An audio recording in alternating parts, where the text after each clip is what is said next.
Hi friends, welcome back to Fero Talks. Today நம்ம பார்க்க போகிறது ரவா கேக் எப்படி ஈஸியாக வீட்டிலே செய்வதுன்னு பார்க்க போகிறோம். வாங்க ஃப்ரெண்ட்ஸ் வீடியோக்குள்ளே போகலாம். ஃபஸ்ட்டு ஒரு பவுலில் 750 கிராம் பட்டர் நான் உருக்கி வச்சுருக்கேன். இது சால்டட் பட்டர். உருக்கி வச்சுருக்க பட்டரை நான் பவுலில் ஆட் பண்ணுறேன். கூடவே நான் 1 கப் அளவுக்கு ப்ரௌன் சுகர் ஆட் பண்ணுறேன். நீங்கள் ஒயிட் சுகர் ஆட் பண்ணலாம். ப்ரௌன் சுகர் ஆட் பண்ணும்போது ரொம்ப டேஸ்ட்டாக இருக்கும். நான் அதனால் ப்ரௌன் சுகர் ஆட் பண்ணுறேன் 1 கப் அளவுக்கு. நல்லா மிக்ஸ் பண்ணிக்கணும் நீங்கள் இதை. எந்த ஒரு கட்டியும் இல்லாத அளவில் நல்லா மிக்ஸ் பண்ணிக்கோங்க. கூடவே நான் 1/2 கப் அளவுக்கு தயிர் ஆட் பண்ணுறேன். தயிர் ஆட் பண்ணி நல்லா மிக்ஸ் பண்ணணும்.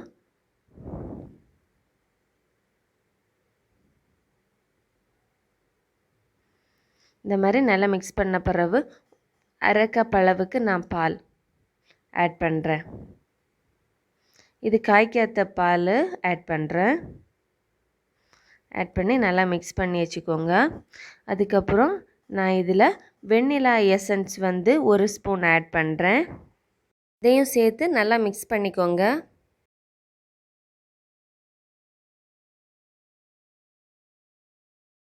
ஒரு பவுலில் 1 கப் அளவுக்கு ரவை எடுத்துருக்கிறேன்.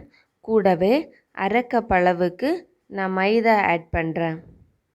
1/2 டேபிள் ஸ்பூன் அளவுக்கு பேக்கிங் சோடா ஆட் பண்ணுறேன். கூடவே 1/2 டேபிள் ஸ்பூன் அளவுக்கு பேக்கிங் பவுடரும் நான் ஆட் பண்ணுறேன். நான் இதில் சால்ட் ஆட் பண்ண போகிறதில்ல. நீங்கள் 1 பிஞ்ச் அளவுக்கு சால்ட் ஆட் பண்ணலாம். ஏன் சால்ட் ஆட் பண்ணலைன்னா பட்டர் சால்டட் பட்டர் அதனால் நான் இதில் சால்ட் ஆட் பண்ணலை. அப்புறம் இதை நல்லா மிக்ஸ் பண்ணி விட்டுக்கணும். ஃபஸ்ட்டு மிக்ஸ் பண்ணி வச்சுருக்க பேஸ்ட்டை இதில் கொஞ்சம் கொஞ்சமாக ஆட் பண்ணி நல்லா மிக்ஸ் பண்ண போகிறோம். ஃபஸ்ட்டு கொஞ்சமாட்டு ஆட் பண்ணி நல்லா கலந்து விட்டுக்கணும்.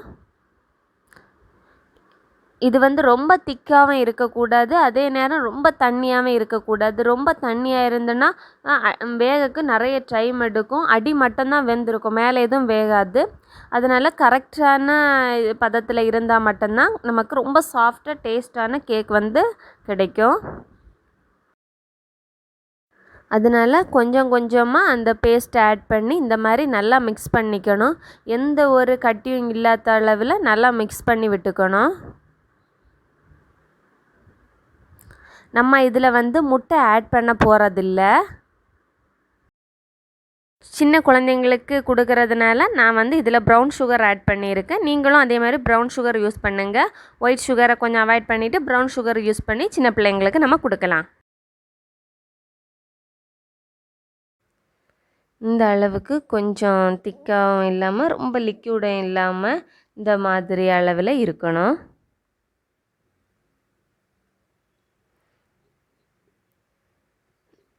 இனி நம்ம இதில் நட்ஸ் ஆட் பண்ண போகிறோம். நீங்கள் நட்ஸ் வீட்டில் இருந்து அப்படின்னு சொன்னால் நீங்கள் பாதாம், பிஸ்தா, முந்திரி எல்லாம் சின்னதாக சாப் பண்ணி போட்டுக்கலாம். நான் இதில் என்ன ஆட் பண்ண போகிறேன்னா டூட்டி ஃப்ரூட்டி ஆட் பண்ண போகிறேன். நான் 1 பவுல் அளவுக்கு டூட்டி ஃப்ரூட்டி ஆட் பண்ணுறேன். ஏன்னா சாப்பிட ரொம்ப டேஸ்ட்டாக இருக்கும், அதனால் நான் இதை எடுத்துக்கிறேன். இதை போட்டு இதையும் நல்லா மிக்ஸ் பண்ணி விட்டுக்கணும் சேர்த்து. நீங்கள் நட்ஸையும் கூட போட்டு தேவைன்னா இந்த மாதிரி மிக்ஸ் பண்ணி விட்டுக்கலாம். ரொம்ப டேஸ்ட்டாக தான் இருக்கும். நான் இன்றைக்கி நட்ஸ் எடுக்கலை, டூட்டி ஃப்ரூட்டி மட்டும்தான் எடுத்துக்கிறேன். இந்த மாதிரி கரெக்டாக வந்த பிறகு நம்ம இனி ஒரு பேனில் ஊற்றிடலாம். பட்டர் பேப்பர் எப்படி ரெடி பண்ணணுன்னு சொல்கிறேன். ஆக்சுவலாக பட்டர் பேப்பர் வீட்டில் இல்லாததுனால நான் இன்றைக்கி A4 ஷீட் வச்சு பட்டர் பேப்பர் ரெடி பண்ண போகிறேன். A4 ஷீட்டில் ஏற்கனவே உருக்கின பட்டரில் கொஞ்சமாக எடுத்து வச்சுருக்கிறேன். அந்த பட்டரை அதில் ஊற்றி நல்லா தடவி விட்டுட்டா போதும். நமக்கு இப்போ பட்டர் பேப்பர் ரெடி ஆகிடுச்சு. நான் இன்றைக்கி 18 சென்டிமீட்டர் கேக் மோல்டு எடுத்திருக்கேன். ஆக்சுவலாக இது ஃப்ளிப்கார்ட்டில் தான் ஆர்டர் பண்ணது. இதில் 18 சென்டிமீட்டர் 20 சென்டிமீட்டர் 22 சென்டிமீட்டர்னு 3 வேரியஸில் நமக்கு மோல்டு கிடச்சிது. நான் இன்றைக்கி 18 சென்டிமீட்டர் சின்ன மோல்டை எடுத்திருக்கேன். இதில் வந்து இப்போ அந்த பட்டர் பேப்பரை ரவுண்டாக கட் பண்ணி அதுக்கு உள்ளே பேஸ்ட் பண்ண போகிறேன். இந்த மாதிரி கட் பண்ணி வச்சுக்கோங்க. அப்புறம் எடுத்து வச்சுருக்க பேஸ்ட்டை வந்து இதில் ஆட் பண்ணணும். இந்த அளவு திக்காக இருக்கணும். என்ன தான் நமக்கு கேக் நல்லா வரும். ரொம்ப தண்ணியாக இருந்துன்னா நல்லா வராது. அடியில் மட்டும் வெந்திருக்கும், மேலே எதுவும் வேகாது. இந்த மாதிரி போட்டுட்டு மேலே வந்து அதை கொஞ்சம் சமப்படுத்தணும். குக்கரில் செய்கிறீங்க அப்படின்னா குக்கரில் கொஞ்சமாக அடியில் வந்து கல் உப்பு போட்டுட்டு அதை வந்து விசில் போடாமல் ஒரு 10 மினிட்ஸ் சிம்மில் வச்சு குக்கரை ஃப்ரீ ஹீட் பண்ணுங்கள்.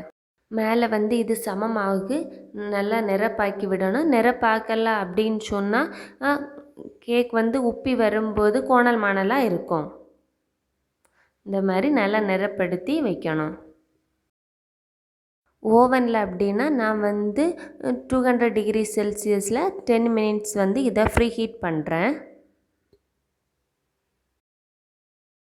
ஓவனில் அப்படின்னு சொன்னால் நான் வந்து 20 மினிட்ஸுக்கு நான் வந்து இதை வந்து சூடுபடுத்திக்க போகிறேன். சாம்சங் எனக்கு சாம்சங் கம்பெனி, ஸோ கொஞ்சம் ஃபாஸ்ட்டாக வந்து அது குக் ஆகிரும். நீங்கள் குக்கரில் அப்படின்னு சொன்னால் 45 மினிட்ஸ் கம்பல்சரியாக வைக்கணும்.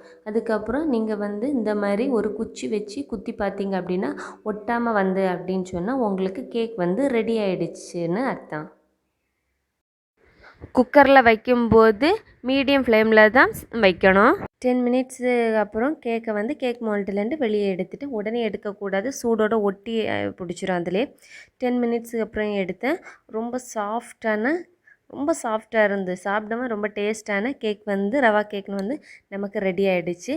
பட்டர் பேப்பரும் கரெக்டாக வந்துடுச்சு. இப்போ வாங்க நம்ம கேக்கை வந்து கட் பண்ணிக்கலாம். எவ்வளவு சாஃப்டாக பஞ்சு போல் வருதா இல்லை எப்படி கட் ஆகுது அப்படின்னு பார்த்துக்கலாம்.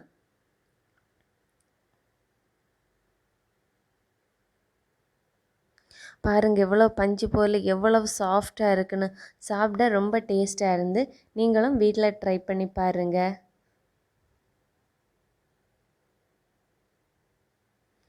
ஓகே ஃப்ரெண்ட்ஸ், இந்த வீடியோ உங்களுக்கு பிடிச்சிருந்துன்னா என்னோடய சேனலை லைக் பண்ணுங்கள், ஷேர் பண்ணுங்கள், கமெண்ட் பண்ணுங்கள், சப்ஸ்கிரைப் பண்ணுங்கள். பக்கத்தில் இருக்க பெல் ஐக்கானை கிளிக் பண்ணுங்கள்.